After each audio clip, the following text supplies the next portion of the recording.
আসসালামু আলাইকুম প্রিয় শিক্ষার্থীবৃন্দ। ঢাকা কলেজের একাদশ শ্রেণী এবং বাংলাদেশের অন্যান্য কলেজের স্টুডেন্ট যারা এই আজকের এই ক্লাসটা দেখছো, ঢাকা কলেজের অনলাইনের ক্লাসের পক্ষ থেকে আমি তোমাদের সবাইকে আবার স্বাগত জানাচ্ছি। আশা করি সবাই ভালো আছো। আমরা আজকে আবার সেই পদার্থবিজ্ঞান বিষয় নিয়ে হাজির হলাম তোমাদের সামনে। তোমরা নিশ্চয়ই জানো যে আমরা কি পড়ছি। আমরা গত ক্লাসে চ্যাপ্টার 4 নিয়ে আমরা আলোচনা করেছিলাম। আমরা আজকে চ্যাপ্টার 4-এর একটা টপিক যেটাকে আমরা বলছি হচ্ছে ব্যাংকিং কোণ, এটা নিয়ে আমরা আলোচনা করব। এই জিনিসটা আমাদের পড়া হয় নাই, এটা পড়লে আমাদের চ্যাপ্টার 4টা শেষ হয়ে যাবে। তারপর আমরা আবার চ্যাপ্টার 3-তে ব্যাক করব। তো 3 কিছু পড়ে এসেছিলাম আমরা গত ক্লাসে, কেন্দ্রমুখী ত্বরণ, কেন্দ্রমুখী বল, এগুলো নিশ্চয়ই তোমাদের সবার মনে আছে। তো যাক, আজকে আমরা ব্যাংকিং কোণ কি এবং এটা কিভাবে হেলানো কোণের রাশিমালাগুলো বের করে, এটা প্রাইমারি আলোচনা অলরেডি আমরা গত ক্লাসে শেষ করেছিলাম।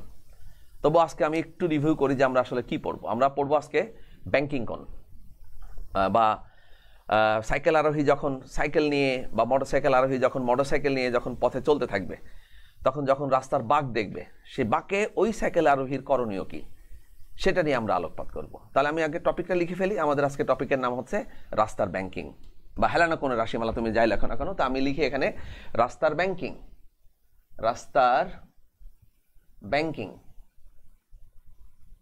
বা ব্যাংকিং কোণ, তুমি যাই বলো না কেন, বা হেলানো কোণের রাশিমালা, আমরা এগুলো লিখতে পারি, হেলানো কোণের রাশিমালা ইত্যাদি ইত্যাদি। তো আমরা জানি যে বৃত্তাকার পথে যখন কোনো বস্তু নিরাপদে আবর্তন করতে চাই, তখন তাকে কি করতে হয়, দুটো বল সেখানে কাজ করে। আমরা এ নিয়ে আমরা বেশ আলোচনা করেছি বেশ কয়েকটা ক্লাসে। যদি এটা একটা বৃত্তাকার পথ হয়, এটা যদি তার সেন্টার হয়, মনে করো এটা হচ্ছে পৃথিবী আর এটা হচ্ছে আমাদের সূর্য, আমরা বরং এটা নিয়ে আলোচনা করি। তো সূর্যের ভর তো আমরা জানি যে সূর্যের ভর পৃথিবীর ভর থেকে অনেক বেশি। এটা হচ্ছে আর্থ, এটা হচ্ছে সান, এবং এদের মধ্যবর্তী দূরত্ব হচ্ছে আর।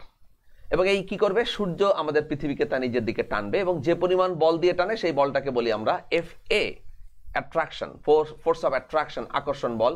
এটাকে আমরা বলি হচ্ছে FA ইকুয়াল টু হচ্ছে G capital M small m divided by হচ্ছে আর স্কোয়ার, যেখানে বড় এমটা হচ্ছে সূর্যের ভর আর ছোট এমটা হচ্ছে পৃথিবীর ভর।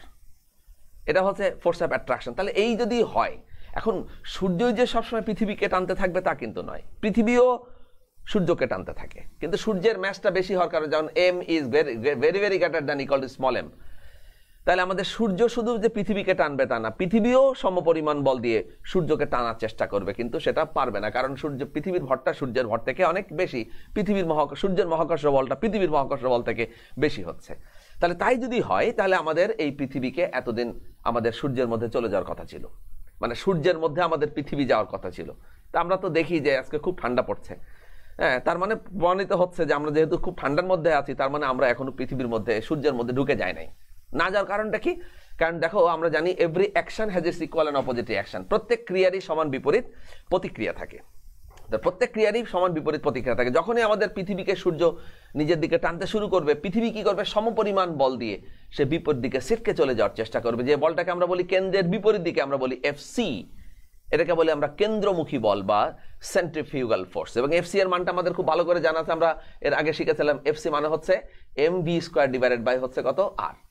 ফলে আমাদের পৃথিবীর উপরে নিট ফোর্সটা কত হবে, 0, কারণ সূর্য পৃথিবীকে যে পরিমাণ বল দিয়ে টানছে FA, পৃথিবীও সমপরিমাণ বলে ছিটকে চলে যেতে চাচ্ছে, সেটা হচ্ছে FC। এবং এই মানটা কি, ইকুয়াল অ্যান্ড অপোজিট। ফলে পৃথিবীর উপরে নিট ফোর্সটা কত হবে, এখানে নিট ফোর্সটা হবে 0। ফলে সূর্যের চারিপাশে পৃথিবী নিরাপদে একটা নির্দিষ্ট দূরত্ব রেখে আবর্তন করতে শুরু করবে। তাহলে দেখা যাচ্ছে যে বৃত্তাকার পথে নিরাপদে আবর্তনের শর্ত হচ্ছে দুটো বল সেখানে কাজ করাতে হয়। একটা হচ্ছে আকর্ষণ বল, একটা হচ্ছে কেন্দ্রমুখী। আমরা এটাকে আসলে বলি কেন্দ্র বিমুখী, কিন্তু এটাকে আমরা বলছি equivalent to FA। FA is equal to FC। F এর মান দিয়ে আমরা FCটাকে এক্সপ্লেইন করি, এই জন্য এটাকে বলছি আমরা কেন্দ্রমুখী বল বা সেন্ট্রিপেটাল ফোর্স। এখন এরা যদি ইকুয়াল অ্যান্ড অপোজিট হয়, তাহলে পৃথিবীর উপরে নিট ফোর্সটা 0 হবে। ফলে পৃথিবী নিরাপদ দূরত্ব রেখে সূর্যের চারিপাশে আবর্তন করতে থাকবে। তাহলে দেখা যাচ্ছে যে বৃত্তাকার পথে যখনই পাড়ি দিতে হবে, তখন সেখানে কেন্দ্রমুখী বলের যোগান দিতে হবে। আমি যদি এই বলটা যদি এখানে কাজ না করাই, তাহলে কিন্তু এই আকর্ষণ বলের কারণে ওই একমুখী ঘটনা ঘটবে, অর্থাৎ আমাদের পৃথিবীর পরিণতি হবে সূর্যের মধ্যে। কিন্তু আমরা চাই না, আমরা চাই নিরাপদে চলাফেরা করতে। তো নিরাপদে চলতে গেলে কি করতে হবে? অবশ্যই পৃথিবীকে যথেষ্ট পরিমাণ এফ এর এগেনস্টে সমপরিমাণ বিপরীতমুখী বল সৃষ্টি করতে হবে। এই বলটাকে আমরা বলি হচ্ছে কেন্দ্রমুখী বল, এবং সেই কেন্দ্রমুখী বলের মানটা হচ্ছে কত? mv²/r। এবং এই যখনই এফ এফসি যখনই সমান হয়ে যাচ্ছে তখন পৃথিবীর উপরে নিট ফোর্সটা 0 হয়ে যাচ্ছে, যার কারণে পৃথিবী নিরাপদে সূর্যের চারিপাশে আবর্তন করছে। তাহলে এইগুলো নিয়ে আমরা এর আগে কয়েকবার আলোচনা করেছি। আমরা এখন পড়বো বলে আমরা এটা নিয়ে একটু জাস্ট রিভিউ করে নিলাম, আমরা ঠিক করে নিলাম, আমাদের পজিশনটাকে ঠিক করে নিয়ে আসলাম যে আমরা কোথায় এখন আছি। তো এখন তাহলে দেখা যাচ্ছে যে যদি আমি নিরাপদে বৃত্তাকার পথে আবর্তন করতে চাই তাহলে আমাকে সেখানে কেন্দ্রমুখী বলের যোগান দিতে হবে। আর কেন্দ্রমুখী বলের যোগানটা কিভাবে দিব, এটা আমি প্রিয় শিক্ষার্থীবৃন্দ এর আগে তোমাদের কোনো একটা ক্লাসে বলেছিলাম যে কেন্দ্রমুখী বলের যোগান দেওয়ার একমাত্র শর্ত হচ্ছে, এইখানে আমাদের শর্ত হচ্ছে হেলে পড়া। আমি যদি হেলে না পড়ি, যেমন আমি যদি সোজা দাঁড়িয়ে থাকি তাহলে কেউ ধাক্কা দিলে আমার সিটকে চলে যাওয়ার সম্ভাবনা 100%। কিন্তু ওই ধাক্কা দেওয়ার আগে যদি আমি একটু হেলে থাকি তাহলে আমাকে যতই ধাক্কা দিকা টানুক না কেন আমাকে আমার অবস্থান থেকে সরাতে পারবে না। তা না পারার কারণটা হচ্ছে যে আমি হেলে পড়েছি তাই। সুতরাং কেন্দ্রমুখী বলের যোগানটা আমরা দিব এখানে হেলে পড়ে। এই কারণে আমরা দেখেছি যে ESPN স্টার স্পোর্টস চ্যানেলগুলোতে তোমরা যখন বিভিন্ন খেলাধুলো দেখো, তার মধ্যে দেখো মোটরসাইকেল রেসিং একটা খেলা, দেখবা যে সোজা পথ দিয়ে তারা কত স্মুথলি কত স্পিডে তারা চলে যাচ্ছে, কিন্তু চলতে চলতে যখনই দেখে যে সামনে একটা রাস্তার বাঁক, দেখবা সবাই কিন্তু বাঁকের দিকে হেলে পড়ে। তো আমরা মনে করি এটা মনে হয় ফ্যাশন, এটা মনে হয় ফ্যাশন, বা এই খেলায় মনে হয় এটা একটা নিয়ম যে বাঁক দেখলে হেলতে হয়। আসলে বাঁক দেখলে হেলতে হয় এটা নিয়ম না, কিন্তু এটা করতে হয় প্রত্যেককে। কারণ বাঁক মানে হচ্ছে বৃত্তাকার পথের অংশবিশেষ, আর বৃত্তাকার পথের অংশবিশেষ হলে সেই বৃত্তাকার পথকে অংশবিশেষকে নিরাপদে পাড়ি দিতে গেলে তাকে কি করতে হয়? যথেষ্ট পরিমাণ কেন্দ্রমুখী বলের যোগান দিতে হয়। আর এই কেন্দ্রমুখী বলের যোগান দেওয়ার কারণেই ওই সাইকেল আরোহীকে বৃত্তাকার পথের বাঁকের দিকে হেলে পড়তে হয়। এই জন্য আমরা বলছি হেলানো কোনো রাশিমালা, বা আমরা বলছি রাস্তার ব্যাংকিং। তো যাক, এখন পরবর্তী পর্যায়ে আমরা কিভাবে আমরা ট্রেন লাইন সেট করব, নিজেদের রাস্তাকে হাইওয়ে, রোডস অ্যান্ড হাইওয়ে ওই যেগুলোকে আমরা সেট করবো এগুলো দেখবো। আগে আমরা এই কোনটার এক্সপ্লেনেশন, ব্যাখ্যাটা আমরা একটু, ডেরিভেশনটা আমরা একটু দেখতে চাই। তাহলে আমি একটু রাস্তার ছবি আঁকি। প্রথমে একটা রাস্তার ছবি, এরকম একটা সোজা রাস্তা, তারপর দেখো রাস্তার এরকম একটা বাঁক, তারপরে আবার সোজা, আবার দেখবা বাঁক, আবার দেখবা সোজা, আবার দেখবা বাঁক। এই বাঁকগুলোর অর্থটা কি? এই বাঁকগুলোর অর্থ হচ্ছে এটা বৃত্তাকার পথের অংশবিশেষ। এই বাঁকের মধ্যে এরকম একটা বৃত্তাকার পথ আছে, তার অংশবিশেষ, এটাকে আমরা বলছি অংশবিশেষ মানে চাপ, তার একটা সেন্টার থাকবে। আবার সামনে দেখো এখানে আসার পরে বাঁক, তাহলে এখানে একটা বৃত্তাকার পথ আছে যার একটা কেন্দ্র আছে, কেন্দ্রটা হচ্ছে এই। আবার এখানে একটা বাঁক, দেখো সোজা পথে কোনো সমস্যা নাই, যখনই বাঁক চলে আসছে তখনই আমরা এখানে দেখতে পাচ্ছি এটা একটা বৃত্তাকার পথের অংশবিশেষ, তাহলে এটা হচ্ছে একটা সেন্টার, সবগুলো সেন্টার। তারপরে আবার এখানে একটা বাঁক, তাহলে দেখবা যে এখানেও একটা এরকম একটা বৃত্তাকার পথ আছে, কারণ বৃত্তাকার বাঁক মানে হচ্ছে বৃত্তাকার পথের অংশবিশেষ, তার একটা সেন্টার থাকবে। ফলে সাইকেল আরোহী যখনই সোজা পথে যাবে তখন তার চলাচলের জন্য কোনো সীমাবদ্ধতা নাই, বাট যখনই সে রাস্তার বাঁককে অতিক্রম করতে যাবে তখনই কিন্তু তাকে এই বাঁককে অতিক্রম করতে গেলে এই পরিমাণ কেন্দ্রমুখী বলের তাকে যোগান দিতে হবে। তাহলে এই পরিমাণ কেন্দ্রমুখী বলের যদি যোগান দিতে চায় তাহলে অবশ্যই তাকে হেলতে হবে। এই কারণে সাইকেল আরোহী, মোটরসাইকেল আরোহী রাস্তার বাঁক অতিক্রম করতে গেলে বাঁকের দিকে সবাই হেলে পড়ে। এখন আমরা প্রশ্ন করতে পারি যে স্যার, আমরা যখন ভারী যানবাহন নিয়ে যাব, গাড়িতে করে যাচ্ছি, ট্রেনে করে যাচ্ছি, বাসে করে যাচ্ছি, ট্রাকে করে যাচ্ছি, তখন আমরা রাস্তার বাঁক দেখলে কিভাবে আমরা হেলবো? তখন আমরা আসলে এত ভারী যানবাহনকে তো আর হেলাতে পারবো না, আমরা নিজেরা পারবো না। এই জন্য ইঞ্জিনিয়ার ওনারা রাস্তা তৈরি করার সময় রাস্তাটাকে কি করে? হেলানো কোণে তৈরি করে। দেখবা যে বাঁকের ওখানে রাস্তার একদিকে নিচু একদিকে উঁচু, ফলে এই যে বাঁকের ওখানে যে একদিকে নিচু একদিকে উঁচু থাকে, যার কারণে এখানে একটা কি হয়? একটা কোণ তৈরি হয়। এই কোণটার কারণে যখনই গাড়ি ওই বাঁকের উপরে উঠে যায় তখন অটোমেটিক্যালি থিটা কোণে সে হেলে যায়। তাহলে দেখা যাচ্ছে যে নিরাপদে রাস্তার বাঁক অতিক্রম করার শর্ত হচ্ছে কেন্দ্রমুখী বলের যোগান দেওয়া, আর কেন্দ্রমুখী বলের যোগান দেওয়ার শর্ত হচ্ছে হেলে পড়া। এই হেলানো কোণের রাশিমালাটা আমরা এখন প্রতিপাদন করতে চাই। আশা করি তোমরা বুঝতে পেরেছো। এই আলোচনাগুলো এর আগে আমরা করেছিলাম, আজকে আমরা একটু রিভিউ করে নিলাম যাতে আমাদের পরবর্তী পার্টটা পড়তে সুবিধা হয়। এটা খুব একটা গুরুত্বপূর্ণ টপিক। এই চ্যাপ্টারের 3টা টপিক খুবই গুরুত্বপূর্ণ, 3টা টপিক। একটা হচ্ছে ভরবেগের সংরক্ষণশীল নীতি, conservation of principal of conservation of momentum, যেটা অলরেডি আমরা পড়ে ফেলেছি। তারপর রকেটের ধাক্কা, যেটাও আমরা পড়ে ফেলেছি, thrust of A rocket. And finally আজকে যেটা শেষ করছে সেটা হচ্ছে ব্যাংকিং কোণ। যাক, এটা পড়ে এগুলো হয়ে গেলে আমাদের পরীক্ষার সময় যে সৃজনশীল প্রশ্নগুলো আসে, তোমরা একটু যদি যারা বই পড়ো বা কোশ্চেনগুলো দেখো প্রিভিয়াস ইয়ারগুলোতে কোন কোন প্রশ্ন পরীক্ষার সময় আসে, তাহলে একটু লক্ষ্য করে দেখবে যে প্রশ্নগুলো এর মধ্যে থেকেই কিন্তু সবসময় আসে, আমরা দেখেছি। তাই এগুলো একটু ভালো করে প্র্যাকটিসে রাখলে আমাদের পরীক্ষার ব্যাপারটা আমরা নিশ্চিন্তে থাকবো। পাশাপাশি আমরা কিছু দৈনন্দিন বিজ্ঞান শিখে নিলাম যে কি করতে হবে আমাদেরকে। ঠিক আছে, তাহলে এখন আমরা ব্যাংকিং কোণের জন্য একজন সাইকেল আরোহী কি পরিমাণ কোণে হেলবে সেই হেলানো কোণের রাশিমালাটা কিন্তু আমরা এখন প্রতিপাদন করতে চাই। তাহলে এখন শুরু করে দিই যে কিভাবে হেলানো কোণটা তৈরি হয় আর হেলানো কোণের রাশিমালাটা কিভাবে বের করব সেইটা আমরা এখন একটু দেখব। ইতিমধ্যে তোমরা ভেক্টর চ্যাপ্টারে ভেক্টরের বিভাজন নিয়ে তোমরা পড়াশোনা করেছো, নিশ্চয়ই তোমাদের মনে আছে যে ভেক্টর, আমি গত ক্লাসে একটু লাস্টে তোমাদের সঙ্গে নিয়ে একটু আলোচনা করেছিলাম যে ভেক্টরের বিভাজনটা কিন্তু খুব ইম্পর্টেন্ট। একটা ভেক্টর কিভাবে একাধিক অংশে বিভাজিত করা যায়, আমরা জানি যে কোনো ভেক্টরকে একাধিক অংশে বিভাজিত করার পদ্ধতিকে আমরা বলি হচ্ছে ভেক্টরের বিভাজন, এবং বিভাজিত প্রত্যেকটা অংশকে আমরা বলি ওই ভেক্টরের উপাংশ, বা ওটাকে আমরা ইংলিশে বলি কম্পোনেন্ট। এটা বলে resolution of vector and component.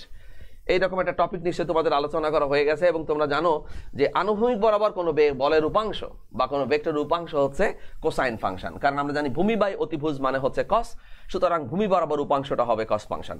আবার আমরা জানি লম্ব বাই অতিভুজ মানে সাইন, সুতরাং লম্ব বরাবর যে উপাংশ পাওয়া যাবে সেটা হচ্ছে ত্রিকোণমিতিক সাইন ফাংশন, এবং সেটা অতিভুজের কস ফাংশন, অতিভুজের সাইন ফাংশন, এটা আমরা শিখেছিলাম। তো আমি আবার একটু চট করে একটু দেখাই। দেখো, এটা হচ্ছে একটা 2 ডাইমেনশনাল কোঅর্ডিনেট, এটাকে বলছি আমরা এক্স, এটাকে বলছি আমরা ওয়াই। এদের মধ্যবর্তী কোনো একটা অবস্থান দিয়ে যাচ্ছে হচ্ছে যে কোনো একটা ভেক্টর, সেটা মনে করো হচ্ছে এ ভেক্টর বা এ, আমি শুধু বললাম এ যাচ্ছে। এখন প্রশ্ন হচ্ছে যে এ কিন্তু ওয়াই অক্ষে নাই, আবার এ কিন্তু এক্স অক্ষেও নাই, আছে দুই অক্ষের মাঝামাঝি কোনো জায়গা দিয়ে। তার মানে এর টান দুই দিকে আছে, যেমন আছে ওয়াই এর দিকে তেমনি আছে আবার এক্স এর দিকে, দুই দিকেই এর অংশ পাওয়া যাবে। যদি আজকে এটা ওয়াই অক্ষের উপর যেত তাহলে বলতাম এর সমস্ত মানটা রিপ্রেজেন্ট করে ওয়াই, তখন এক্স অক্ষে এর অংশটা হচ্ছে 0। আবার যদি এটা এক্স অক্ষের উপর দিয়ে যেত তাহলে বলতাম টোটাল এ কে রিপ্রেজেন্ট করছে কি এক্স, ওয়াই অক্ষে এর অংশ হতো 0। যেহেতু এক্স এবং ওয়াই এর মাঝামাঝি কোনো একটা অবস্থান দিয়ে এটা চলে গেছে, সুতরাং এর দুটো অংশ পাওয়া যাবে, একটা অংশ এক্স এর দিকে, একটা হচ্ছে ওয়াই এর দিকে। তা কোন দিকে কোন অংশ বের করব? আমরা যে কোনো একদিকে ওই ভেক্টরের শীর্ষবিন্দু থেকে আমরা কি করব, লম্ব এঁকে দিব, দিয়ে আমরা এই কোণটাকে বলবো হচ্ছে থিটা। আমরা জানি 90 ডিগ্রির বিপরীত কোণকে বলে অতিভুজ, অতিভুজ যে বাহুর সঙ্গে কোণ তৈরি করে তাকে বলে ভূমি। তাহলে এই বাহুটা হচ্ছে ভূমি, আর বাকি যে অংশটা থাকছে সেটা হচ্ছে লম্ব। তার মানে লম্বটা হচ্ছে ওয়াই অক্ষের প্যারালাল, সুতরাং লম্বের উপাংশ হচ্ছে ওয়াই, আর ভূমির উপাংশ হচ্ছে কত এক্স।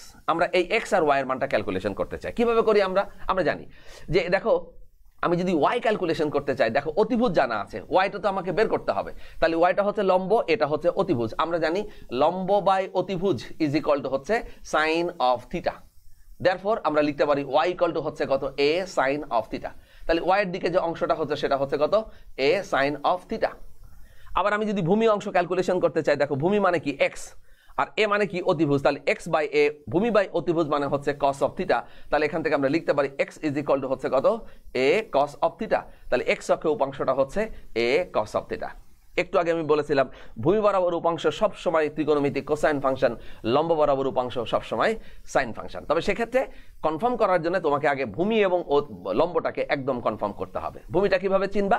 অতিভুজ যে বাহুর সঙ্গে কোণ তৈরি করবে সেই বাহুকে আমরা বলবো ভূমি। এই কারণে এই কোণটাকে আমরা বলি ভূমি সংলগ্ন কোণ, আর অন্য যে বাহুটা থাকবে সেটাকে আমরা বলবো হচ্ছে লম্ব। এইভাবে আমরা মনে রেখে ব্যাপারগুলো সবসময় আমরা ক্যালকুলেশন করার চেষ্টা করবো, যাতে আমাদের ভুল না হয়ে যায়। ভুল হয়ে গেলেই তো ভুল হয়ে গেলে সব শেষ। এই জন্য আমরা যেহেতু সায়েন্স পড়ি, যাতে আমরা ভুল না করি সেদিকে আমাদেরকে লক্ষ্য রাখতে হবে, কারণ আমাদেরকে ভবিষ্যতে বড় বড় জিনিস হতে হবে। হ্যাঁ, খুব খেয়াল রাখতে হবে আমাদের। এবার আমরা একজন সাইকেল আরোহীর মানে কি ঘটনা সে ঘটালো, কি ঘটনা সে ঘটবে বা ঘটাবে, তার নিরাপত্তার জন্য তাকে কি কি সতর্কতা বা প্রয়োজনীয় ব্যবস্থা গ্রহণ করতে হবে, এটা কিন্তু তাকে শিখতে হবে এখন।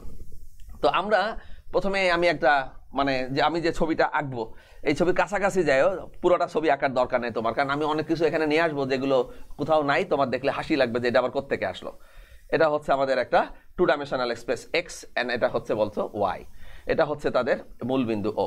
মনে করো এই হচ্ছে সাইকেল আরোহী, এই ছবিটা আঁকার দরকার নেই। সাইকেল আরোহী খুব হাসি খুশি এবং সে সাইকেল চালাচ্ছে, সে সাইকেল নিয়ে যাচ্ছে, সে একটা সাইকেল চালাচ্ছে। মনে করি সাইকেল সহ সাইকেল আরোহীর যে ভর, তাই না? এখন যদি এইখানে বসে যদি আমি পুরো সাইকেল আরোহীর সাইকেল সহ ছবি আঁকতে যাই, তাহলে এই ক্লাসে শেষ হবে না। মানে আমার দিয়ে যদি আঁকতে চাও 1 বছর অপেক্ষা করতে হবে ওই ছবিটা ঠিক মতো বোঝার জন্য।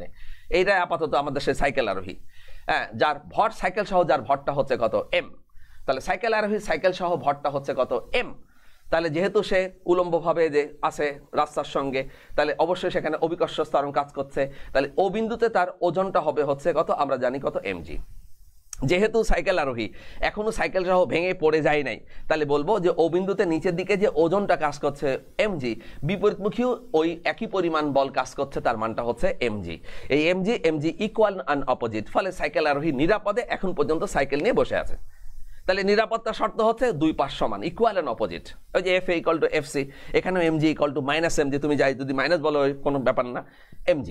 তাহলে এরা ইকুয়াল অ্যান্ড অপোজিট, ফলে সাইকেল আরোহী একদম সম্পূর্ণ সেফ। যেমন আমি এখন সেফলি দাঁড়িয়ে এখানে তোমার সঙ্গে ক্লাস নিচ্ছি, কারণ আমি এই ফ্লোরে যে পরিমাণ ওজন দিচ্ছি সেও তত পরিমাণ রিয়াকশন আমাকে দিচ্ছে, যার কারণে আমি এখনো সেফ। তোমরা আমাকে স্টেবল দেখতে পাচ্ছ। কোনো কারণে যদি এমন হয় যে আমি ওয়েট বেশি দিচ্ছি, সেই অনুযায়ী রিয়াকশনটা কম হচ্ছে, তাহলে আমি তো ভেঙে পড়ে যাবো এখান থেকে নিচে। আবার যদি এমন হয় যে আমার ওজন থেকে প্রতিক্রিয়া রিয়াকশনটা বেশি দিচ্ছে, মানে আমি ওয়েট যত দূরকে দিচ্ছি রিয়াকশন তার থেকে বেশি হচ্ছে, ফলে আমি এখানে আর স্টেবল থাকবো না, আমি এখানে লাফাতে থাকবো। নিশ্চয়ই বুঝতে পারছো, তোমরা এগুলো জানো, ছোট ক্লাস থেকে এগুলো পড়ে আসছো। বাস একজন সাইকেল আরোহী এখন একদম সেফ। এখন সাইকেল আরোহী চলছে একটা পথ দিয়ে, যে পথটা চলতে চলতে চলতে চলতে কিছু দূর গিয়ে দেখে যে এখানে আছে একটা বাঁক আছে, একটা বাঁক। সাইকেল আরোহী একটা রাস্তায় একটা বাঁক দেখতে পেলো, সামনে যেতে যেতে যেতে যেতে সেখানে কি করলো, একটা বাঁক দেখলো। সেই বাঁকের ব্যাসার্ধ হচ্ছে কত, আর ব্যাসার্ধের একটা বাঁক সে দেখতে পেয়েছে। তাহলে আর ব্যাসার্ধের সেই বাঁককে ওই সাইকেল আরোহীকে কি করতে হবে, ভি বেগে অতিক্রম করতে হবে পথটাকে। তাহলে আর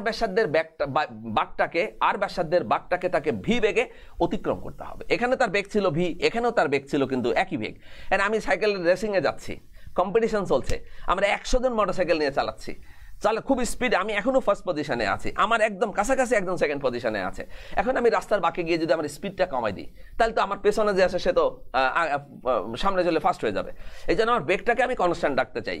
আর বেগটাকে কনস্ট্যান্ট রাখতে গেলে অবশ্যই এই বাঁকে এসে আমাকে কোনো একটা কারিশমা দেখাইতে হবে।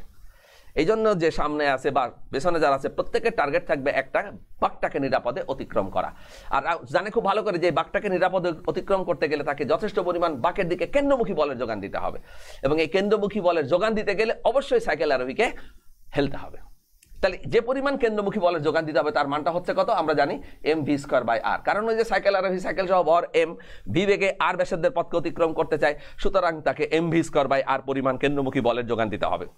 আর এই কেন্দ্রমুখী বলের যোগান দিতে গেলে সাইকেল আরোহী যে পজিশনে আছে সেই পজিশন থেকে তাকে এখন কি করতে হবে, হেলে পড়তে হবে। সে যে অবস্থানে আছে তার থেকে হেলে পড়তে হবে। কত কোণে হেলবে, সে মনে করি থিটা কোণে হেলে যাবে। সাইকেল আরোহী থিটা কোণে হেলে গেছে। আগে তার ওয়েটটা ছিল কত, mg, এখন কিন্তু সে mg থিটা কোণে চলে আসছে। আর mg থিটা কোণ হয়ে যাওয়ার কারণে mg, দেখো এখানে যখন ছিল তখন mg এর কিন্তু কোনো কম্পোনেন্ট হয় নাই, পুরোটাই কিন্তু y অক্ষে আছে, x অক্ষে 0। কিন্তু যখনই সে হেলে পড়েছে তখন কিন্তু সে x অক্ষের উপর হেলে পড়ে নাই, x অক্ষের দিকে হেলেছে, ফলে y এবং x এর মধ্যে কিন্তু একটা ডিস্টেন্স গ্যাপ তৈরি হয়ে গেছে, যার কারণে mg এর দুটো উপাংশ বা কম্পোনেন্ট তৈরি হয়ে যাবে। একটাকে আমরা বলবো অনুভূমিক উপাংশ, একটাকে বলবো আমরা লম্ব দিকে উপাংশ। এই যেহেতু এখানে থিটা কোণ তৈরি হয়ে গেছে, যেদিকে থিটা থাকবে আমরা তো সেই শীর্ষবিন্দু থেকে তার উপর একটা নরমাল বা লম্ব এঁকে দিব। তাহলে mg এর উপাংশগুলো ক্যালকুলেশন করি, লম্ব এঁকে দিই। তাহলে এই কোণটা হচ্ছে কত, 90 ডিগ্রি। 90 ডিগ্রি বিপরীত বাহুটা হচ্ছে অতিভুজ বা হাইপোটেনিয়াস।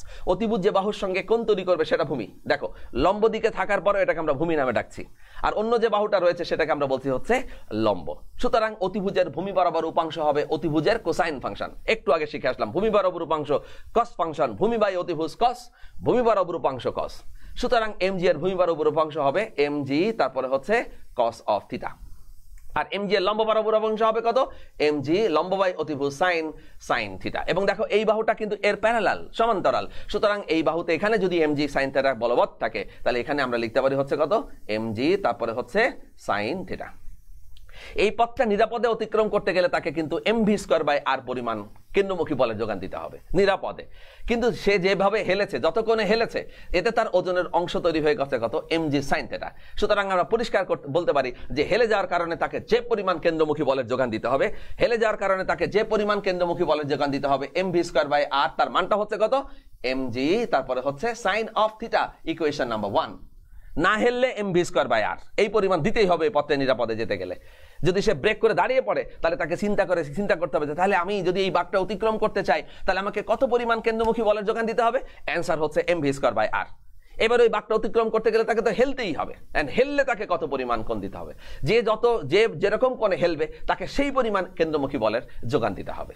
আমি এখানে থিটা কোণে হেলে ফেলেছি, সুতরাং আমাকে কেন্দ্রমুখী বলের যোগান দিতে হবে কত, mg সাইন থিটা। সুতরাং ডেফিনেটলি এইটুকু কোণে হেলার কারণে তার কেন্দ্রমুখী বলের যোগানের মানটা হচ্ছে কত mg sin θ which is equivalent to mv square by r equation number 1 এবার লক্ষ্য করে দেখো যে এখানে দেখো নিরাপত্তার শর্ত কি উপর দিকে কতটুকু ওয়েট কাজ করেছিল mg সেই দিক বরাবর অংশ কতটুকু mg cos θ যদি না হেলতো তার উপরের দিকে অবিলম্ব প্রতিক্রিয়া হচ্ছে কত mg আর হেলে পড়েছে এই কারণে তার মানটা হচ্ছে কত mg cos θ না হেললে mg হেলে পড়লে mg cos θ সুতরাং আমরা পরিষ্কার লিখতে পারি আমরা এখান থেকে mg cos θ = হচ্ছে mg ইকুয়েশন নাম্বার 2 আমরা দুটো ইকুয়েশন এখানে ডিরাইভ করে ফেলেছি একটা ইকুয়েশন 1 একটা ইকুয়েশন 2 সো আমরা যদি এখন ইকুয়েশন 1 এন্ড 2 কে যদি আমরা কি করি আমরা যদি ডিভাইড করে দিই তাহলে আমরা আমাদের কাঙ্ক্ষিত লক্ষ্যে আমরা পৌঁছে যাব আমরা কি করব 1/2 করে পাই 1/2 করলে আমরা কি পাবো পাবো হচ্ছে mg sin θ ডিভাইডেড বাই হচ্ছে mg তারপরে হচ্ছে cos θ mv square divided by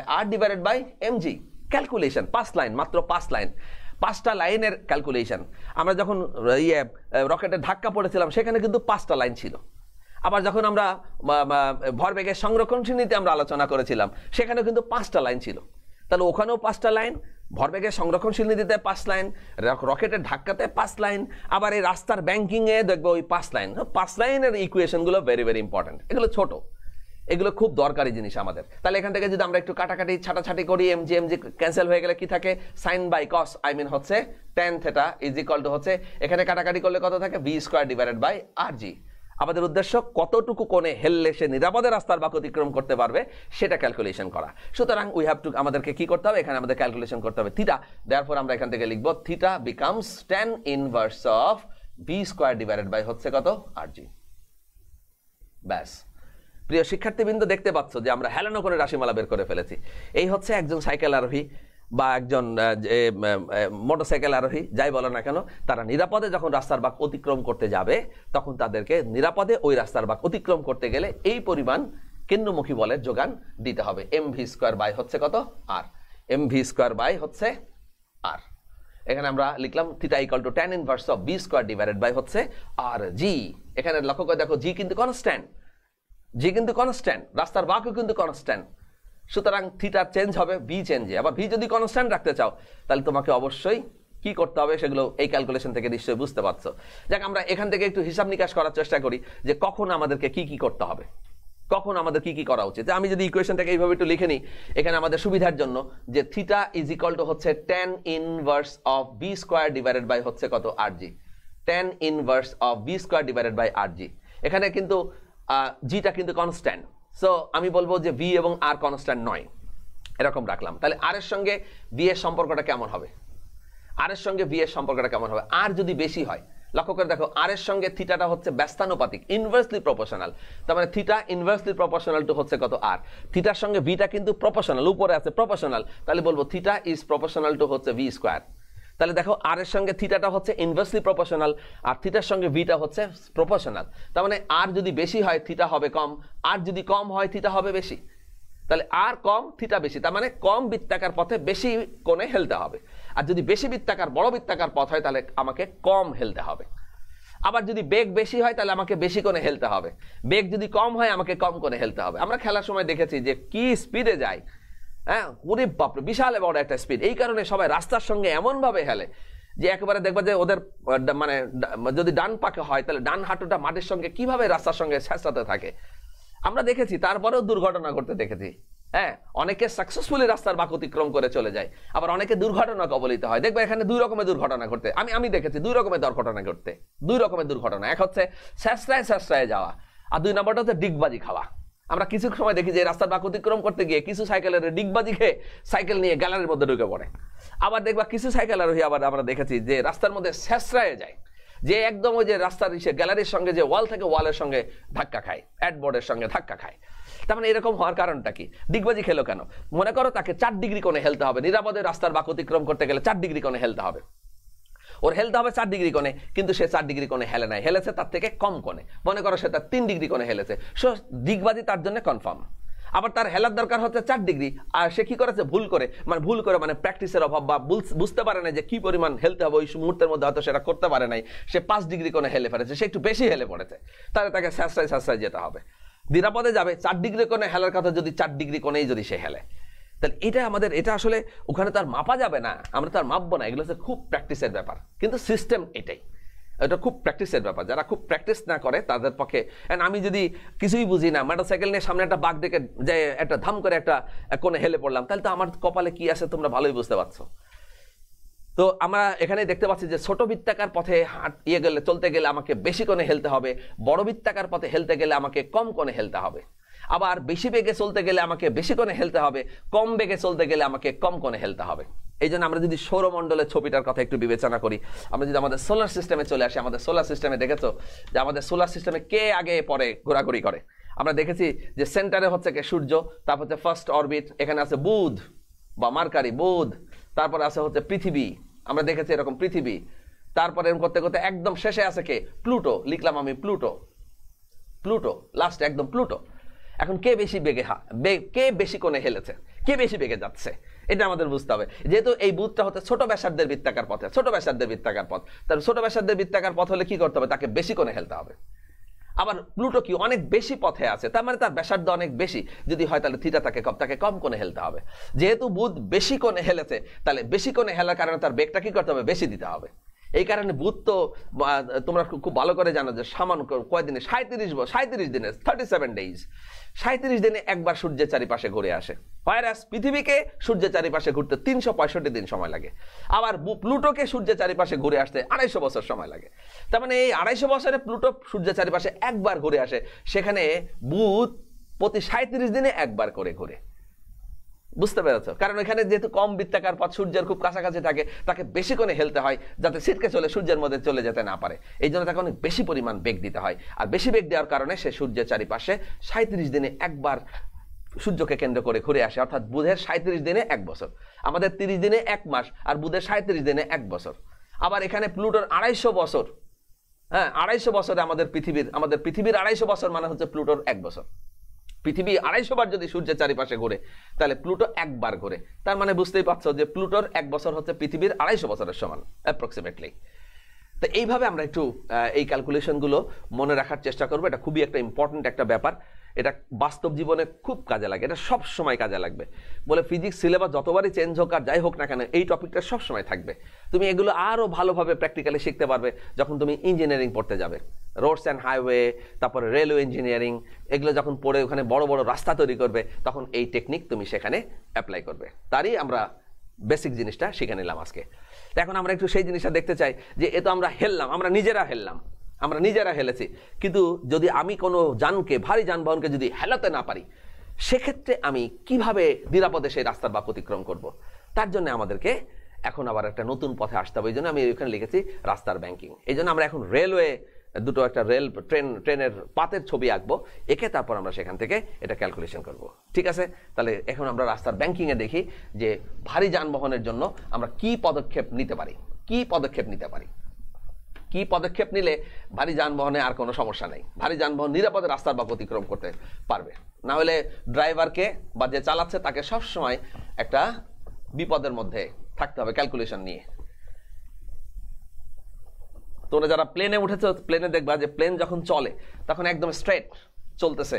আবার অনেক সময় মাঝে মাঝে আমরা খুব আটকে উঠি, এই বুঝি প্লেন পড়ে গেল। প্লেন যখন টার্নিং এ যায় তখন দেখবো যে একদিকে কাত করে নিয়ে তারপরে টার্নিং এ যায়। সেখানেও দরকার, নিরাপদে বাঁক অতিক্রম করতে গেলে কেউ রেহাই পাবে না, প্রত্যেককেই হেলতে হবে। ওইখানে তো আর রাস্তা নাই, প্লেনকে তাই বাতাসের মধ্যে নিজেকেই হেলতে হয়। যারা প্লেনে চড়েছো তারা নিশ্চয়ই বুঝতে পারছো যে প্লেন ঘোরানোর সময় বা একটু টার্নিং এর সময় একদিকে কাত করে নেয়। আমরা ওই সময় মানে দোয়া ইউনিস পড়তে থাকি যে এই বুঝি প্লেনটা পড়ে গেল। আসলে প্লেন পড়ানোর জন্য ওই ঘটনা ঘটে নাই, কোনো যান্ত্রিক গোলযোগ হয় নাই, জাস্ট প্লেনটা টার্নিং এ আছে এখন, যার কারণে পাইলট একদিকে প্লেনটাকে কি করেছে, কাত করে ফেলেছে। বেশি কাট করে ফেললে তো বিপদ হবে, নিশ্চয়ই বুঝতে পারছো। ফলে উনি খুব সতর্কতার সঙ্গে এই কাজটা করতে থাকেন। আমরা যদি ভবিষ্যতে পাইলট হই, আমরা এখানে কেউ, কারণ বলা তো যায় না কে কি হবে, তোমাদের মধ্যে অনেকে হয়তো বসে আছে যে পাইলট হয়ে যাবে, হ্যাঁ, তখন এগুলো বুঝতে পারবো যে হ্যাঁ এগুলো কত গুরুত্বপূর্ণ একটা বিষয়। আমরা এখন রেল লাইনের ছবি আঁকি। রেল লাইনের ক্ষেত্রে আমরা কি করবো, কারণ ট্রেন তো অনেক ভারী, এত ভারী জিনিসটাকে তো আমরা সবাই মিলে হেলাইতে পারবো না, সেক্ষেত্রে রাস্তাকে হেলানো হয়েছে। হ্যাঁ, রাস্তাকে তোমরা অনেক সময় দেখবা যে আমরা যে নর্মাল যে এসে রোডস অ্যান্ড হাইওয়ে, এই যে পিচ ঢালা যে পথ দিয়ে যায়, সেই পথের বাঁকেও দেখবা বাঁকটাকে এরকম একদিকে উঁচু একদিকে নিচে, আমরা হয়তো মনে করতে পারি এটা মনে হয় একটা স্টাইল, যাতে ওই বাঁকে পানি জমে থাকতে না পারে, এই কারণে মনে হয় একদিকে উঁচু একদিকে নিচু করছে। আসল ব্যাপারটা হচ্ছে ওই রাস্তার বাঁক অতিক্রম করতে গেলে তাকে যথেষ্ট পরিমাণ কেন্দ্রমুখী বলের যোগান দিতে হবে, আর কেন্দ্রমুখী বলের যোগান দিতে গেলে হেলতে হবে। যেহেতু গাড়ি হেলতে পারবে না, তাই ওইখানে রাস্তাকে হেলাই দেওয়া হয়েছে।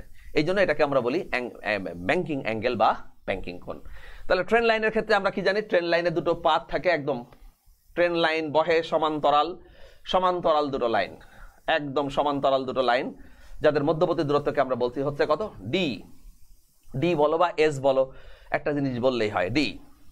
ওকে, দুটো প্লেট, এবং এই দুটো প্লেটের মধ্যবর্তী দূরত্ব যদি 1 মিটার হয়, আমরা খুব ভালো করে জানি, যদি 1 মিটার হয় তখন এটাকে আমরা বলি হচ্ছে মিটার গেজ, আর যদি 1 থেকে বেশি হয় তখন এটাকে আমরা বলি হচ্ছে ব্রড গেজ। দুই ধরনের লাইন প্রচলিত আছে, metre gauge and broad gauge. এরা সবসময় প্যারালালে থাকে। এরকম করে চলতে চলতে একদম যদি এখানে সামনে যদি বাঁক থাকে, এবং বাঁকটাকে যদি এখান থেকে ঠিক সেম হাইটে এরকম করে বাঁক করা হয়, সেম হাইটে, তো আমার অত একটা জ্যামিতি বক্স থাকলে হয়তো ছবিটা খুব সুন্দর করে আঁকতে পারতাম। এই দুটো প্লেট ভূমি থেকে সমান উপরে অবস্থিত, একদম প্যারালাল টু এইচ আদার, কোনোটা নিচে উপরে তা হবে না, একদম প্লেন থাকতে হবে। এই প্লেন অবস্থায় যদি এরকম টার্নিং হয়, প্লেন অবস্থা, অর্থাৎ এই টার্নিং এও আমরা এখানে দেখতে পাচ্ছি এই যে দুটো বৃত্তাকার পথের একটা মাত্র সেন্টার, এটা হচ্ছে আমি বলবো R1, আর এটাকে বলছি আমি হচ্ছে R2। একটা হচ্ছে R1, একটা R2, আমরা বলবো R2 ইজ গ্রেটার দ্যান হচ্ছে R1। তো যেটা রেডিয়াসটা ছোট সেটাকে আমরা বলবো ভিতরের পাত। দুটো পাত থাকে, একটা বাইরের একটা ভিতরের, যেটা রেডিয়াসটা ছোট তাকে আমরা বলবো ভিতরের পাত, আর যে রেডিয়াসটা বড় সেটাকে আমরা বলবো বাইরের পাত। তাহলে বাইরের পাতের ডেফিনেশন কি, যে দুটো বাঁকের একটা মাত্র সেন্টার থাকবে, এদের মধ্যে দুটো রেডিয়াস হয়ে গেছে, একটা বড় রেডিয়াস একটা ছোট রেডিয়াস। বড় রেডিয়াসের জন্য ওটাকে আমরা বলবো বাইরের পাত, আর ছোট রেডিয়াসের জন্য এই পাতটাকে আমরা বলবো হচ্ছে ভিতরের পাত। ঠিক এই দুটো পাতই যদি বাঁকে গিয়েও সেম হাইটে থাকে, তাহলে তো এই ট্রেন এর উপর দিয়ে চলার সময় যথেষ্ট পরিমাণ কি করতে পারবে না, প্রতিবন্ধকতা, বাধা সৃষ্টি করতে পারবে না। যদি বাধা সৃষ্টি না করে তাহলে বুঝতেই পারছো যে ট্রেনের করুণ পরিণতি, রাস্তা ঘোরা তো অনেক দূরে থাক, ওই সামনে একদম ধান ক্ষেতের মধ্যে ঢুকে যাবে সব ট্রেন, একদম সোজা, ওর বাঁক নেওয়ার কোনো চান্স নাই। যাতে এখন এই ট্রেনকে আমরা ট্রেনের মধ্যে বসে কিন্তু হেলাতেও পাচ্ছি না, আমাদের অনেক যন্ত্রণা। এই জন্য ইঞ্জিনিয়াররা তৈরি করার সময় করে কি জানো, একটা পাতকে নিজের জায়গায় রেখে অন্য পাতটাকে একটু উঁচুতে অবস্থান করায় দেয়, ব্যাস। তার মানে একটা পাত, আমি যদি বলি এটাকে এ, এটাকে যদি বি বলি, তাহলে বি পয়েন্টটাকে ফিক্সড রেখে আমি করবো কি, এ পয়েন্টটাকে একটু উপরে উঠাই দেবো সি। ফলে বি কে যদি, এ কে যদি আমি সিতে নিয়ে যাই, তখন আবার যদি এটা টেনে দিই, এটাও ডেফিনেটলি ডি, কারণ দুটো প্লেটের মধ্যবর্তী দূরত্ব তো সেম থাকতে হবে। ফলে যখনই এ কে সিতে উঠাই দিয়েছি, তখন আমরা দেখো বিতে একটা কোণ তৈরি হয়ে গেছে কত, থিটা। ফলে ট্রেনটা যদি এখন ওই উপরে উঠে যায়, তাহলে অটোমেটিক্যালি থিটা কোণে হেলে যাবে, আর থিটা কোণে হেলে গেলে এই বাঁক অতিক্রম করতে যথেষ্ট যে পরিমাণ কেন্দ্রমুখী বলের যোগান দরকার, সেই যোগানটা সে দিতে পারবে। এখন বেগের মানটা কি হবে, এখন ইঞ্জিনিয়াররা রাস্তা তৈরি করার সময় দেখে রেডিয়াসটা কত, রেডিয়াসটা তো কনস্ট্যান্ট, চেঞ্জ করা যাচ্ছে না। যেহেতু রেডিয়াসটা চেঞ্জ করা যাচ্ছে না, তাই বেগটাকে চেঞ্জ করতে হয়। এই ক্ষেত্রে দেখবা ওই বাঁকের আগে একটা সাইনবোর্ডের মধ্যে লেখা থাকে, দুটো সাইনবোর্ড, প্রথম সাইনবোর্ড সাবধান সামনে বাঁক, দেখবা কোনো একটা বাঁকের আগে দুটো সাইনবোর্ড তুমি পরপর পেয়ে যাবা। প্রথম সাইনবোর্ড দেখবা কি লেখা, সামনে সাবধান সামনে বাঁক। তারপরে দ্বিতীয় ক্ষেত্রে দেখবা আরেকটা সাইন আছে, সর্বোচ্চ গতিসীমা এত কিলোমিটার/আওয়ার। দুটো সিগন্যাল থাকে। আমরা রাস্তাঘাটে চলি যখন, আমরা আমাদের যে ড্রাইভার গাড়ি চালায় ওরা জানেই না যে এইসব সাইনবোর্ডের মানে কি, ওরা খুব মজা করে এগুলো পড়ে, আচ্ছা সামনে বাঁক, কিন্তু তারপরে যে লেখা আছে 40 কিলোমিটার/আওয়ার, তখন দেখবা তোমার ড্রাইভারের গাড়ির বেগ হচ্ছে 80 কিলোমিটার/আওয়ার। কি সব যন্ত্রণা, যত রকমের দুর্ঘটনা দেখবা ওইখানে যে সংঘটিত হতে থাকে। এই জন্য আমাদেরকে মানে যদি আমরা একটু এই সব বিষয়ে যদি আমাদের সবার একটু জ্ঞান থাকে, এটা যে আমরা পড়ছি আমাদের জ্ঞান থাকতে হবে তা না, যে চালাচ্ছে তাকেও এই জ্ঞানটা অর্জন করতে হবে। খুব ধীরে সাবধানে এই বাঁকটাকে অতিক্রম করতে হবে। তাহলে সিগন্যাল দুটো আমাদের পড়তে হবে, সাইনবোর্ড দুটো। প্রথমে লেখা থাকে কি, সাবধান সামনে বাঁক, গাড়ির বেগ অটোমেটিক্যালি স্লো হয়ে যাবে। তারপরে বলছে যে সর্বোচ্চ গতিবেগ এত, ওইখানে যে সেই বেগ দিয়ে গাড়িতে রাস্তায় চলবা, আল্লাহর রহমতে আর কোনো সমস্যা সৃষ্টি হবে না। সব সময় এরকম করে দেওয়া থাকে, ঠিক আছে। তাহলে এই যে আমি এখান থেকে এতে সিতে নিয়ে গেলাম, কত উপরে উঠলো, মনে করি এইচ উপরে উঠলো, তাহলে কি ভেরিয়েশনটা হলো সেটা আমরা একটু ক্যালকুলেশন করতে চাই। দেখো এটা এইচ মানে কি, লম্ব, আর এটা হচ্ছে অতিভুজ। আমরা জানি লম্ব বাই অতিভুজ মানে হচ্ছে কি, লম্ব বাই অতিভুজ মানে হচ্ছে কি সাইন থিটা। লম্ব বাই অতিভুজ মানে হচ্ছে কি সাইন অফ থিটা। তাহলে এখান থেকে পরিষ্কার লিখবো আমরা, এইচ ইজ ইকুয়াল টু হচ্ছে ডি সাইন অফ থিটা। তারপর থিটার মানটা আমরা এখানে বসাই দিব। আমরা এই একটু আগে শিখে আসলাম, ডি সাইন অফ থিটা মানে হচ্ছে tan inverse of v square divided by rg। তো আমার মনে হয় কি জানো, আমরা যদি এই দুটো সম্পর্ক শিখে রাখি, অর্থাৎ এটা এবং আগেরটা, তাহলে আমার মনে হয় এই ব্যাংকিং থেকে তোমার যে প্রবলেমই দিক না কেন সেটা সলভ করা তোমার জন্য অনেক সহজ হয়ে যাবে। আমরা এইগুলো একটু প্র্যাকটিসে রাখার চেষ্টা করব, যাতে করে আমাদের সামনের দিনগুলো খুব আনন্দে কাটে এবং টেনশন ফ্রি কাটে। অর্থাৎ আমরা যেন খুব টেনশনে পড়ে না যায় যে ওরে আল্লাহ এইটা প্রশ্ন হলে কেমন উত্তর দিব। এগুলো হচ্ছে প্র্যাকটিসের বিষয়, মুখস্থ করার বিষয় না। আমরা কোনো কিছুই মুখস্থ রাখবো না, আমরা এগুলো প্র্যাকটিস করে করে তারপরে পরীক্ষার হলে যাব। আর যে প্রবলেমের দিক না কেন, আমরা অবশ্যই এই ফর্মুলাগুলো দেখে দেখে আমরা সেই প্রবলেমগুলো সলভ করে রেখে আসবো। তো এরকম একটা প্রবলেম আমরা এখন একটু সলভ করতে পারি, দেখি সেখানে কি বলতেছে, এগুলো আমরা একটু একটা সলভ করি। তাহলে আমি একটা প্রবলেম লিখি, তারপরে সেটা সলভ করি। এগুলো আশা করি তোমাদের লেখা হয়ে গেছে না? একটু কমেন্টটা একটু অন করে দিতে, কমেন্টটা তো দেখা যাচ্ছে না।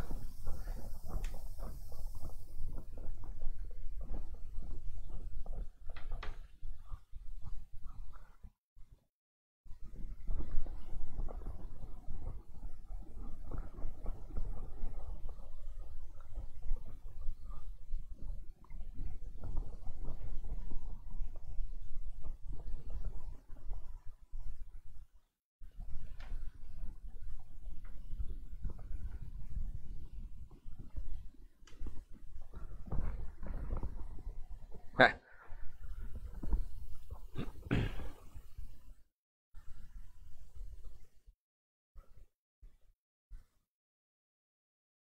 আচ্ছা, মোটামুটি সবাই দেখা যাচ্ছে যে সবাই, কারো কোনো অবজেকশন দেখতে পাচ্ছি না, সবাই মোটামুটি বুঝতে পেরেছে এবং সবাই ওকে, সবাই লেখা শেষ হয়ে গেছে।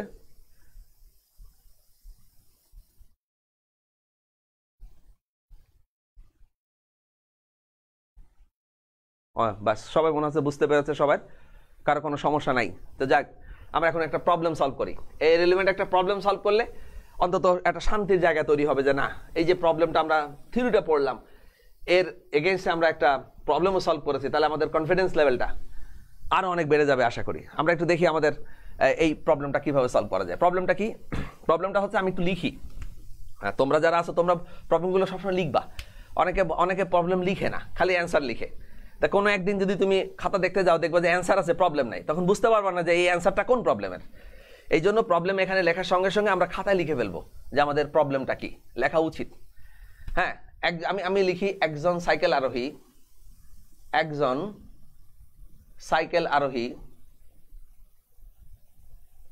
সাইকেল আরোহী কি করছিল? যাচ্ছিল 20 মিটার ব্যাসার্ধের বৃত্তাকার পথে 20 কিলোমিটার পার আওয়ার বেগে কেন্দ্রের সাথে 30 ডিগ্রি কোণে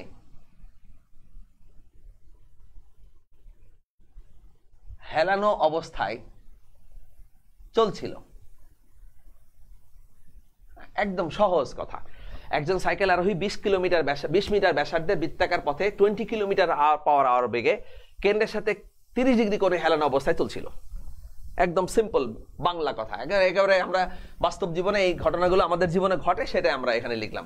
হ্যাঁ, কেন্দ্রের সাথে 30 ডিগ্রি কোণে হেলানো অবস্থায় চলছিল। এটা হচ্ছে উদ্দীপক, আর কিছু বলার নাই। প্রথম প্রশ্ন করছে ক নম্বর প্রশ্ন, আসলে ক নম্বর, এটা হচ্ছে গ নম্বর কোশ্চেন। কতে ক খতে কি থাকে তোমরা জানো, একটা ডেফিনেশন থাকে, একটা জ্ঞানমূলক কোশ্চেন মানে, আর একটা থাকে অনুধাবনমূলক কোশ্চেন, যেটা আমরা বুঝতে পারছি কিনা এরকম কথা লেখা থাকে। বলছে যে 5 কিলোমিটারের পথের সমান পথ অতিক্রম করতে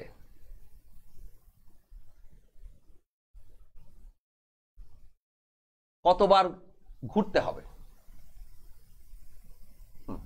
ওই সাইকেল আরোহীকে 5 কিলোমিটার পথের সমান পথ অতিক্রম করতে, 5 কিলোমিটারের মতো পথ আমি অতিক্রম করব ওই 20 মিটার ব্যাসার্ধের বৃত্তাকার পথে 20 কিলোমিটার পার আওয়ার বেগে। আমি 5 কিলোমিটারের সমান পথটা অতিক্রম করতে এরকম ঘুরতে চাই, কতবার করতে পারবো ওই বেগে? Question number 1। আর খ নম্বর কোশ্চেন বলছে যে যদি সাইকেল আরোহীর বেগটাকে দ্বিগুণ করে দেওয়া হয়, হ্যাঁ, দ্বিগুণ বেগে চললে, অনেক কিছু লেখা থাকে, এর মধ্যে লিখলাম না, দ্বিগুণ বেগে চললে নিরাপদে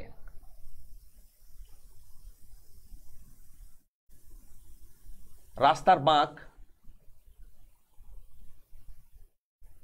অতিক্রম করা যাবে কিনা বিশ্লেষণ করতে হবে। শোনো, এই আমি একটা ক্রিয়েটিভ কোশ্চেন লিখে দিলাম আর তুমি সলভ করবা, এই উদ্দেশ্য যেন আমাদের না থাকে। আমাদের উদ্দেশ্য হওয়া উচিত যেন ক্রিয়েটিভ কোশ্চেন আমরা বানাতে পারি। তুমি যদি প্রবলেম তৈরি করে সলভ করতে পারো তাহলে তোমার আর কোনো প্রবলেম আটকানোর ক্ষমতা নাই। আমি প্রবলেম দিবা, তুমি করবা, এটা কিন্তু ভালো লক্ষণ না। তুমি প্রবলেম তৈরি করে তুমি সলভ করবা, এতে তোমার প্র্যাকটিসটা অনেক বেশি হবে, কনফিডেন্স লেভেলটা একদম তুঙ্গে থাকবে, তুঙ্গে। তাহলে তোমাকে আটকানোর ক্ষমতা নাই কারণ। তাহলে একজন সাইকেল আরোহী কি করছে, 20 মিটার ব্যাসার্ধের বৃত্তাকার পথে 20 কিলোমিটার পার আওয়ার বেগে কেন্দ্রের সাথে 30 ডিগ্রি কোণে হেলানো অবস্থায় চলছিল। তারপরে বলছে 5 কিলোমিটার পথের সমান পথ অতিক্রম করতে তাকে কতবার ঘুরতে হবে। আর দ্বিগুণ বেগে চালালে সাইকেলটা, দ্বিগুণ বেগে চালালে মানে সাইকেলকে চালালে, দ্বিগুণ বেগে সাইকেলকে চালালে নিরাপদে রাস্তার বাঁক অতিক্রম করা যাবে কিনা। দ্বিগুণ বেগে সাইকেল চালালে নিরাপদে রাস্তার বাঁক অতিক্রম করা যাবে কিনা, এটা আমরা একটু টেস্ট করতে চাই। তাহলে একজন সাইকেল আরোহী 20 মিটার ব্যাসার্ধের বৃত্তাকার পথে 20 কিলোমিটার পার আওয়ার বেগে কেন্দ্রের সাথে 30 ডিগ্রি করে হেলানো অবস্থায় চলছিল। 5 কিলোমিটার পথের সমান পথ অতিক্রম করতে কতবার তাকে ঘুরতে হবে। কোশ্চেন নাম্বার 2, মানে এটা হচ্ছে ঘ নাম্বার কোশ্চেন, নট খ, আসলে ঘ। দ্বিগুণ বেগে চলতে গেলে সাইকেল আরোহী যদি দ্বিগুণ বেগে চলতে চায় তাহলে নিরাপদে রাস্তার বাঁক অতিক্রম করতে পারবে কিনা আমরা বিশ্লেষণ করে দেখতে চাই। তো কোনো অ্যান্সার কি আসছে পর্যন্ত? একজন তো অলরেডি লিখেই ফেলেছে অ্যান্সার 40 বার, তাকে 40 বার ঘুরতে হবে। একজনের অ্যান্সার কমপ্লিট। দ্বিতীয়টা হয়তো সবাই খুব চেষ্টা করতেছে এখন, অনেক সহজ, মানে কঠিন প্রবলেম না। থিওরি জানা থাকলে প্রবলেম কোনো প্রবলেমই না, কিন্তু যারা এই থিওরিটা জানে না তাদের কাছে এই প্রবলেম তো অনেক বড় প্রবলেম, মানে অনেক জীবনের সব থেকে মানে ভয়াল বিপদের একটা কথা। হ্যাঁ, যে এই থিওরি জানে না তার জন্য এই প্রবলেমটা আসলে অনেক প্রবলেম। যে থিওরি জানে এটা তো কোনো প্রবলেম না, এটা তো বলবে যে এটা তো একটা সলিউশন, খুব ইজি একটা ব্যাপার। 39.78, I mean 40 টাইমস, 39 বার না, 39 পয়েন্ট সামথিং, কিছু পথ বেশি চলে গেছে, তাহলে এটাকে আমরা বলবো 40। হ্যাঁ, 39 পয়েন্ট সামথিং, নট 39, 39.79। তো আমরা একটু এরকম করে নিই, এটা কিভাবে সলভ করা যায়। 5 কিলোমিটার সমান পথ অতিক্রম করতে চাই বৃত্তাকার পথে। দেখো বৃত্তাকার পথ যদি হয়, এটা যদি বৃত্তাকার পথে রেডিয়াস হয় তাহলে এর পরিধি কত, পরিধির মানটা হচ্ছে কত, 2 পাই আর। সে মনে করি n বার ঘুরবে, তাহলে লিখলাম n বার ঘুরলো, n বার পরিধি, এর মানটা যেন 5 কিলোমিটারের বেশি না হয়, তাহলে 5 × 10⁻3, তারপরে হচ্ছে এটা আমরা লিখবো, ব্যাস, আর দরকার নেই, হয়ে গেছে। তার মানে পরিধি হচ্ছে 2 পাই আর, এটা ব্যাসার্ধ যদি আর হয়, পরিধি হচ্ছে 2 পাই আর, যেহেতু সে n বার ঘুরবে তাহলে টোটাল পরিধি হচ্ছে 2 পাই আর n, আর এখানে আমার টোটাল পথটা কত হবে, 5 কিলোমিটার। তাহলে এখান থেকে আমি n এর মানটা ক্যালকুলেশন করবো, তাহলে n বিকামস 5 × 10⁻3 ডিভাইডেড বাই হচ্ছে 2 পাই, তারপরে হচ্ছে কত আর, ওই আর এর মান বসাই দিব 20 মিটার, পায়ের মান 3.14, এটা ক্যালকুলেশন করলে সম্ভবত আসে 39.79, হুইচ ইজ অ্যাপ্রক্সিমেটলি 40 বার। তার মানে ওই বেগে ওই ব্যাসার্ধের বৃত্তাকার পথকে নিরাপদে রাস্তার বাঁক অতিক্রম করতে গেলে তাকে 40 বার ঘুরতে হবে, 40 টাইমস, 40 বার, হয়ে গেছে। তাহলে প্রথম problem solve. 39.79 means approximately 40, not 30। Frequency হলে আমরা বলতাম যে 39, যদি এটা কম্পাঙ্ক হতো তাহলে এটাকে কিন্তু আমরা 39.79 বলতাম না, কারণ কম্পাঙ্ক তো ফ্র্যাকশন হচ্ছে না। আবার এটাকে আমরা 40ও বলতে পারতাম না যদি ফ্রিকোয়েন্সি বা কম্পাঙ্ক হতো। কম্পাঙ্কের ডেফিনেশন 1 সেকেন্ডে যতবার পূর্ণ কম্পন দিবে, তাহলে 39.79 তো আর পূর্ণ হয় নাই, 7.79 পূর্ণ হয় নাই। এই কারণে আমরা এখানে 40 লিখতে পারবো না। যদি ফ্রিকোয়েন্সি হতো তখন লিখতাম অ্যান্সার 39, আর যেহেতু বলছে কতবার ঘুরতে হবে তাহলে আমরা এটাকে বলে দেবো অ্যাপ্রক্সিমেটলি 40 বা 40 বার। ঠিক আছে, তাহলে এটা আমাদের, এটা এখন বাকিটা যদি করতে হয় যে দ্বিগুণ বেগে যদি চলতে চাই, তার মানে মনে করো সেই বেগটা হচ্ছে কত, v প্রাইম, তাহলে অ্যাকচুয়াল বেগ হচ্ছে কত, v is equal to twice v prime, we have theta is equal to হচ্ছে কত, tan inverse of v square divided by হচ্ছে কত, rg, তাহলে v prime square by rg বলবো। তাহলে এখানে লিখবো আমরা tan inverse of, এখানে v square মানে হচ্ছে twice v তার হোল স্কয়ার ডিভাইডেড বাই হচ্ছে কত, rg।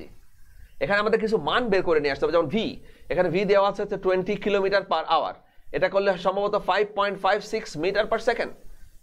তাহলে 20 কিলোমিটার পার আওয়ারকে মিটার পার সেকেন্ডে কনভার্ট করলে হয় 5.56 মিটার পার সেকেন্ড। রেডিয়াসটা 20 মিটার দেওয়া আছে, এই মানগুলো যদি আমরা এখানে বসিয়ে দিই তাহলে আসবে হচ্ছে tan ইনভার্স অফ, তোমরা একটা ক্যালকুলেশন করো, 2 × 5.56 তার whole square whole divided by আর মানে হচ্ছে 20 মিটার মাল্টিপ্লাই বাই 9.8, ব্যাস। এটা ক্যালকুলেশন করলে মানটা কত আসবে, আসবে সম্ভবত 32.20 ডিগ্রি। তাহলে দ্বিগুণ বেগ যদি করি আমরা তাহলে অ্যাঙ্গেল আসে হচ্ছে 32.20, কিন্তু আমরা এখানে আমাদের উদ্দীপকের মধ্যে দেয়া আছে যে কেন্দ্রের সাথে 30 ডিগ্রি কোণ এসে হেলে চলে। ওই পথে চলার শর্ত এটা, 20 মিটার ব্যাসার্ধের পথে 20 কিলোমিটার পার আওয়ার বেগে নিরাপদে চলতে গেলে 30 ডিগ্রি কোণে তাকে হেলতে হয়, বলছে এখানে 30 ডিগ্রি কোণে তাকে হেলানো অবস্থায় চলছিল, সাবধানে চলছিল। কিন্তু আমি যদি বেগ দ্বিগুণ করে দিই তাহলে হেলতে হয় কত, 32.2। তাহলে নিরাপদে যেখানে 30 ডিগ্রি, এর থেকে বেশি হলে তো সম্ভব না, এর থেকে কম হলে সম্ভব। যেহেতু 30 ডিগ্রি থেকে বেশি হয়ে গেছে, 32.2 ডিগ্রি কোণে যদি হেলে ফেলি, তাহলে বুঝতেই পারছো আমাদের শ্বাসরায় একটা অবস্থা তৈরি হবে। বেশি কোণে হেলে ফেলেছো, ঠিক না? তাহলে দেখা যাচ্ছে যে আমাদের 30 ডিগ্রি কোণে হেলার কথা ছিল, আমার দ্বিগুণ বেগ করলে হয় 32.2 ডিগ্রি কোণে। সুতরাং নিরাপদে এই রাস্তার বাঁক অতিক্রম করা যাবে না যদি বেগের মান দ্বিগুণ করা হয়। তাহলে বেগের মান দ্বিগুণ করলে ওই পথে নিরাপদে রাস্তার বাঁককে অতিক্রম করা সম্ভব হবে না। এটা দেখছে অনেকেরই অ্যান্সার হয়ে গেছে, ভেরি গুড। তো এরকম ভাবে যদি আমরা একটু মানে একে অন্যের সঙ্গে আমাদের যদি কোঅপারেশনটা ঠিক থাকে, তাহলে তো অনেক ভালো লেখাপড়া হচ্ছে বলে আমার মনে হচ্ছে। তাহলে সব ক্লাসে তো আমরা দেখি এরকম বেশ আমাদের অ্যাটেনশন থাকে, তো ভেরি গুড, খুব ভালো, খুবই ভালো কথা। হ্যাঁ, আমাদের খুব ভালো অবস্থায় আছি আমরা। তাহলে আমাদের এটা শেষ হয়ে গেল। এইবার আমরা একটা প্রবলেম দিই, একটু আগের প্রবলেম, ভরবেগের সংরক্ষণশীল নীতি সম্পর্কিত প্রবলেম করতে হবে অনেক।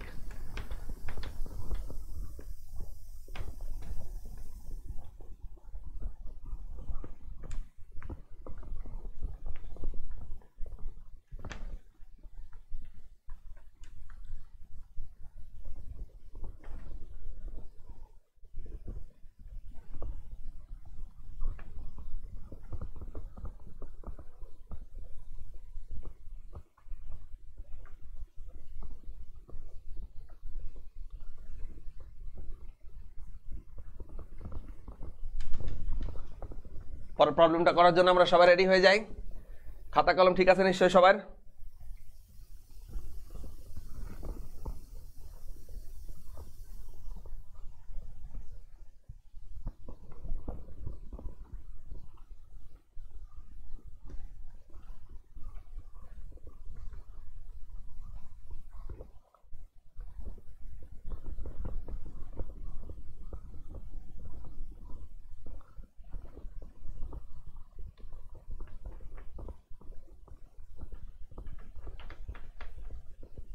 পরের প্রবলেমটা আমরা রেডি হই সবাই।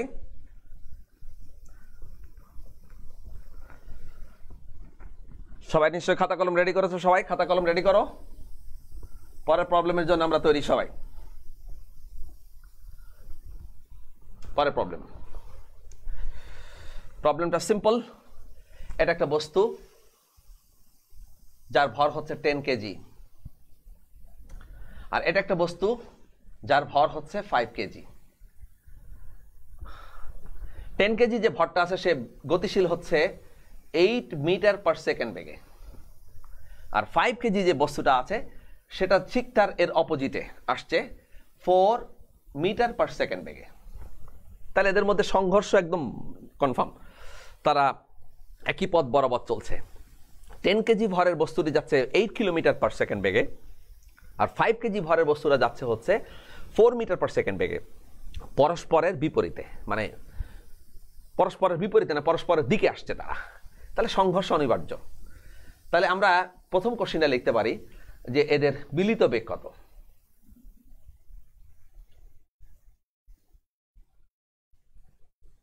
এদের মিলিত বেগ কত। আর 2 নম্বরটা আমরা লিখতে পারি সংঘর্ষটি কোন ধরনের। সংঘর্ষটি কোন ধরনের, ধরন তো তোমাদের জানাই আছে, কোন ধরনের বিশ্লেষণ করে দেখাও। কোন ধরনের মানে 2 রকমের জিনিস আছে, একটা হচ্ছে স্থিতিস্থাপক সংঘর্ষ, একটা হচ্ছে অস্থিতিস্থাপক সংঘর্ষ। একটা হচ্ছে স্থিতিস্থাপক সংঘর্ষ, আর একটা হচ্ছে অস্থিতিস্থাপক সংঘর্ষ। কোন ধরনের সংঘর্ষ হবে এখানে, কোন ধরনের? তো আমরা খুব ভালো করে জানি যে সংঘর্ষ স্থিতিস্থাপক হোক আর অস্থিতিস্থাপক হোক, উভয় সংঘর্ষই কিন্তু ভরবেগের সংরক্ষণশীল নীতি মেনে চলে। তাহলে সংঘর্ষ স্থিতিস্থাপক হোক আর অস্থিতিস্থাপক হোক, উভয় সংঘর্ষই ভরবেগের সংরক্ষণশীল নীতি মেনে চলে। বাট গতিশক্তি সংরক্ষণশীল নীতি কিন্তু সংরক্ষিত থাকে না উভয় সংঘর্ষের ক্ষেত্রে। হচ্ছে যদি স্থিতিস্থাপক সংঘর্ষ হয় তাহলে গতিশক্তি সংরক্ষিত থাকে, যদি অস্থিতিস্থাপক সংঘর্ষ হয় তাহলে গতিশক্তি সংরক্ষিত থাকে না। এই ব্যাপারটা আমাদের মাথায় থাকতে হবে। এই ব্যাপারটা যদি আমাদের মাথায় থাকে তাহলে সংঘর্ষে কোন ধরনের হবে সংঘর্ষ আমরা বিশ্লেষণ করতে পারবো। কারণ তুমি যদি ভরবেগের সংরক্ষণশীল নীতি দিয়ে যদি স্থিতিস্থাপক অস্থিতিস্থাপক সংঘর্ষ করো তাহলে দুটো দেখবে যে একই রেজাল্ট আসবে। কিন্তু গতিশক্তির সংরক্ষণশীল নীতি দিয়ে যদি করো তাহলে দেখবা যে যদি সমান হয়, সংঘর্ষের আগে এবং পরে যদি গতিশক্তির মানটা সমান হয়, তাহলে আমরা বলবো সংঘর্ষটি স্থিতিস্থাপক সংঘর্ষ। আর যদি সংঘর্ষের আগে পরে গতিশক্তির মানটা যদি সমান না হয় তাহলে এটা অস্থিতিস্থাপক সংঘর্ষ। আর একটা কথা খেয়াল রাখতে হবে, আমি যদি এটাকে V1 বলি, V1 যদি হয় 8 মিটার পার সেকেন্ড, তাহলে ডেফিনেটলি V2 এর মানটা হবে -4 মিটার পার সেকেন্ড। কারণ V1 যেদিকে কাজ করছে, মানে 10 কেজি ভরের বস্তুটি যেদিকে কাজ করছে, 5 কেজি ভরের বস্তুটি কিন্তু তার বিপরীত দিকে কাজ করছে, সুতরাং এই ভেলোসিটি হবে নেগেটিভ। এই দুটো মান যদি আমরা ঠিকঠাক করে বসাতে পারি তাহলে আমার মনে হয় এই দুটো প্রবলেম করার জন্য কোনো টিচার দরকার নাই, তুমি একাই যথেষ্ট। কি বলো?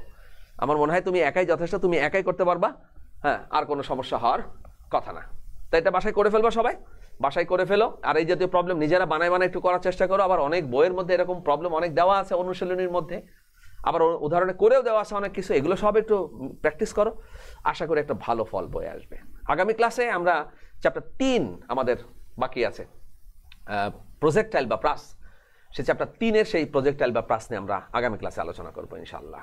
ঠিক আছে, তাহলে সে পর্যন্ত সবাই ভালো থাকো। আজকে আর সময় সাপোর্ট করছে না, সময় শেষ হয়ে গেছে, আজকে পরে আবার একটা ক্লাস আছে। তো আজকে এখানে শেষ করে দিই, আগামী ক্লাসে ইনশাআল্লাহ আবার দেখা হবে। আর সবাইকে আগামী ক্লাস করার আমন্ত্রণ জানিয়ে আজকের মতো এখানে শেষ করছি। আল্লাহ হাফেজ।